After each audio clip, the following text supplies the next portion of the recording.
Hello everyone, आज chapter 10 सयानी बुआ का ये पेज नंबर 61 हो चुका है। अभी पेज नंबर 62 का एक्सप्लेनेशन आज मैं करूँगी। पेज नंबर 62 सयानी बुआ। तो यहाँ पे सयानी बुआ पेज नंबर 61 का हो चुका है।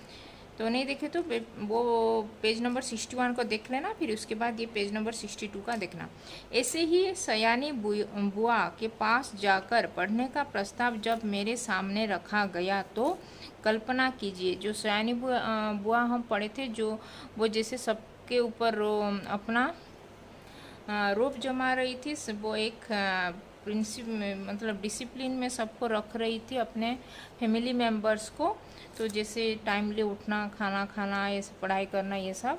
तो वैसे ही तो सयानी बुआ के पास जाकर जो पढ़ने का प्रस्ताव जब मेरे सामने रखा गया तो जो लेखक हैं तो उनके सामने जो वो उनके फैमिली मेम्बर्स बोले कि उनके पेरेंट्स की सयानी बुआ के पास आकर वो पढ़ने के लिए जाए।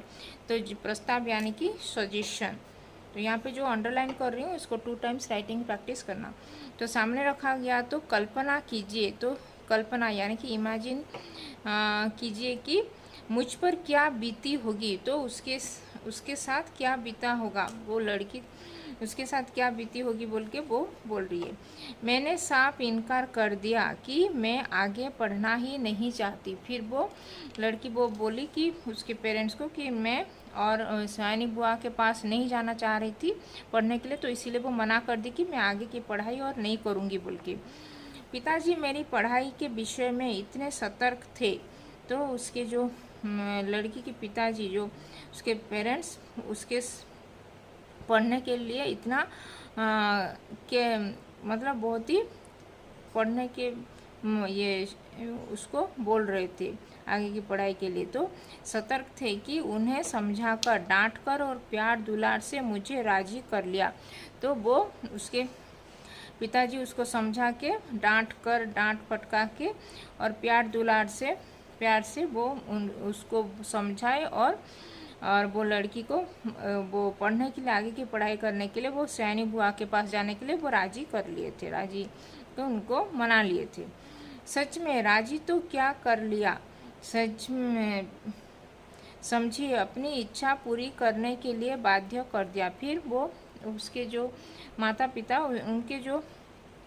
उनके हिसाब से वो लड़की को कर रहे थे उनके लिए, इसीलिए उसको बाध्य कर लिया, मतलब उसको फोर्सफुली उसको ये वो राजी कर लिए सयानी बुआ के पास जाकर पढ़ने के लिए। तो और भगवान का नाम गुहारते गुहारते मैंने घर से विदा ली और उनके यहाँ पहुँची। फिर वो भगवान का नाम स्मरण करके वो सयानी बुआ के घर में पहुँच गई वो लड़की, क्योंकि वो बहुत ही डिसिप्लिन वाली वो एक लेडी थी सयानी बुआ, इसीलिए वो सब लोग उनको इतना पसंद भी नहीं कर रहे थे। इसीलिए वो लड़की उनके वो जो सयानी बुआ के पास जाकर पढ़ने के लिए वो मना कर रही थी, लेकिन उसके माता पिता के फोर्सफुली बोलने से, प्यार दुलार कर से, डांट फटकार करने के बाद वो मान गई और सयानी बुआ के पास पढ़ने के लिए चली गई। इसमें संदेह नहीं कि बुआ जी ने बड़ा स्वागत किया। फिर लेकिन वो बुआ जी दिल की साफ थी, लेकिन वो उसको वेलकम किए पढ़ने के लिए उसके घर में। बचपन से ही उनकी ख्याति सुनते सुनते, उनकी ख्याति यानी कि जो वो पॉपुलर थे, वो सयानी बुआ फेमस थी, उनका नाम सब लोग जानते थे। तो उनकी जो वो लड़की के बचपन से ही वो सयानी बुआ के बारे में बहुत ही बातें सुनी थी वो। तो उनका जो रौद्र रूप, मतलब जो रौद्र यानी कि जो भयंकर, जब वो गुस्सा करती तो उनका जो रौद्र रूप मन पर छाया हुआ था, वो उनका जो रौद्र रूप था वो लड़की को पता था, सयानी बुआ का रौद्र रूप। उसमें रौद्र रूप यानी कि वो जो गुस्सा करने के टाइम में उनका जो इमेज होता है वो उसको बोलते हैं रौद्र रूप। उसमें उनका वह प्यार कहाँ गायब हो गया। तो उस जब भी वो रुद्र रूप वो दिखाती थी वो सयानी बुआ, तो उनको जो प्यार से वो जिसके साथ भी बात करती थी वो सब चेंज हो जाता था, तभी वो गुस्से में आ जाते थे। मैं जान ही नहीं पाई। हाँ, बुआ जी के पति जिन्हें हम भाई साहब कहते थे, हाँ जो बुआ जी सयानी बुआ के जो हस्बैंड थे उनको सब लोग भाई साहब कहते थे। बहुत ही अच्छे स्वभाव के थे वो, बहुत ही अच्छे पर्सन थे, अच्छे एक ह्यूमन बींग्स थे वो, एक अच्छे व्यक्तित्व वाले पर्सन थे। और सबसे अच्छा कोई घर में लगा तो उनकी 5 वर्ष की पुत्री अन्नू। तो और सबसे कोई अच्छा उसको लगा तो उनकी जो सयानी बुआ की एक लड़की थी 5 साल की, 5 वर्ष की लड़की थी, उसका नाम था अन्नू। घर के इस नीरस और यंत्र चालित, तो घर के जो नीरस और यंत्र चालित जो नीरस यानी कि बोझिल, बिना रस के, मतलब कोई भी इतना ठीक से मतलब डिसिप्लिन मैनर में वो लोग हमेशा रहते थे, तो इतना हंसी मजाक भी नहीं कर पा रहे थे, इसीलिए वो नीरस यानी कि बिना रस के ऐसे जिंदगी बिता रहे जैसे वो लग रहा था उनके घर। यंत्र चालित यानी कि मशीन, यंत्र मतलब मशीन, ये मशीन से चलने वाला जो बोलते हैं उसको बोलते हैं यंत्र चालित। यंत्र चालित कार्यक्रम प्रोग्राम सब में अपने को फिट करने में मुझे कितनी असुविधा हुई यह मेरा अंतर्मन ही जानता है। तो उनका जो अंतर्मन इनर जो मन के अंदर उनको पता चल रहा था कि वो कितना मुश्किल में यहाँ पे आई है, मतलब उनके घर में वो पढ़ाई करने के लिए। सबसे अधिक तरस आता था अन्नू पर। वो उनको वो लड़की बोल रही कि वो जो सयानी बुआ की लड़की थी उसका नाम था अन्नू, तो उसके ऊपर बहुत ही उसको वो तरस आता था, क्योंकि वो थोड़ा ये उसकी सयानी बुआ उसके ऊपर भी बहुत ही स्ट्रिक्टली वो अपना हुक्म चलाती थी। वह इस नन्ही सी उम्र में ही प्रौढ़ हो गई थी।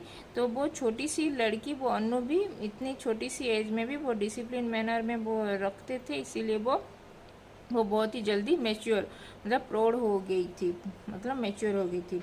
न बच्चा का सा उल्लास, न बच्चों का सा उल्लास, मतलब उल्लास यानी कि उमंग, जो प्रसन्नता, जो खुशी, न कोई चहचहाट उनके घर में हो रहा था। सब लोग डिसिप्लिन मैनर में, मतलब इतना जोर से भी बात नहीं करते थे, इतना हंसी मजाक भी नहीं होता था,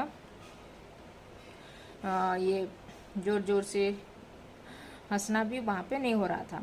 कोई अज्ञात भय सदा उसे घेरे रहता था। कोई भी अज्ञात यानी कि वो एक भय वातावरण में वो वहाँ पे रहती थी। घर के उस वातावरण में कुछ ही दिनों में मेरी भी सारी हंसी खुशी मारी गई। जो सयानी बुआ के घर में ऐसे ही वातावरण, जो एनवायरनमेंट उनका जो था, जो डिसिप्लिन वो उनका जो एनवायरनमेंट रखे थे, इसीलिए उनकी वो लड़की की भी सारी जो हंसी खुशी वो करती थी उसके घर में जैसे वो भी सब चेंज हो गई थी, हंसी खुशी। यूँ बुआ जी की गृहस्थी जमे 15 वर्ष। जो बुआ जी अपने मैरिड लाइफ में 15 ईयर्स हो चुका था, बीत चुके थे, पर उनके घर का सारा सामान देखकर लगता था जैसे सब कुछ अभी कल ही खरीदा हो। लेकिन 15 साल हो चुका था, लेकिन उनके जो घर में जितना सारा सामान, मतलब जितने सारे फर्नीचर या जो भी घर का ये सामान सब लगे, सब देख के उनको उसको ऐसे लगता था कि वो अभी ही रिसेंटली ही खरीदे हैं, लेकिन वो 50 इयर्स का नहीं लगता था, इतना पुराना हो चुका था उनका शादी करके। तो ये था पेज नंबर 62 का एक्सप्लेनेशन। अभी इसमें कुछ शब्द के अर्थ जानेंगे। प्रस्ताव यानी कि जो सजेशन, किसी बात की मंजूरी के लिए दिया गया सुझाव को बोलते हैं प्रस्ताव। संदेह यानी कि डाउट करना, शंका करना जो बोलते हैं। ख्याति यानी कि प्रसिद्ध, यानी कि पॉपुलर, जो फेमस। नीरस यानी कि बोझिल, मतलब बिना रस के नीरस। यंत्र चालित मतलब यंत्र यानी कि मशीन के द्वारा चालित होना, जो चलता है उसको बोलते हैं यंत्र चालित। उल्लास यानी कि खुशी, उमंग, प्रसन्नता। तो ये था पेज नंबर 62 का एक्सप्लेनेशन। ये अंकुर हिंदी पाठमाला क्लास 7 कक्षा 7 का ये चैप्टर नंबर 10 सयानी बुआ का पेज नंबर 62 का एक्सप्लेनेशन। तो इसमें अगर कुछ डाउट है, कुछ वर्ड्स, कुछ मीनिंग्स, कुछ इसमें तो नहीं समझ पाए कुछ वाक्य, तो कमेंट में लिख सकते हो। और अभी तक चैनल को सब्सक्राइब नहीं किया तो हिंदी पाठमाला विथ ममता चैनल को सब्सक्राइब कर देना और इस वीडियो को भी लाइक और शेयर कर देना। तो धन्यवाद, थैंक यू।